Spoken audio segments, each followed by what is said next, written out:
সরল সুদ বলতে কি বুঝি? শুধুমাত্র যে সুদ শুধুমাত্র আসল অর্থের উপর প্রদান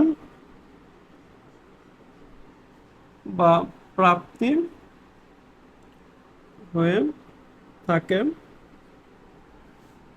তাকে সরল সুদ বলে।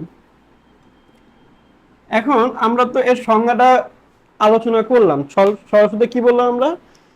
যে সুদ শুধুমাত্র আসল অর্থের উপর প্রদান করা হয় বা প্রাপ্তি হয়, তার মানে আসল অর্থের উপর প্রাপ্তি বা প্রদান হয় তাকে সরল সুদ বলি। এতটুকু তো বুঝলাম, কিন্তু এর যে ফাংশন সেটা তো বুঝিনি। তাহলে এখন আমরা যেটা করব সেটা হলো যে আমরা ভবিষ্যৎ মূল্যটা নির্ণয় করব সরল সুদের কনসেপ্টে। হ্যাঁ, তো একটা উদাহরণ লিখি আমরা।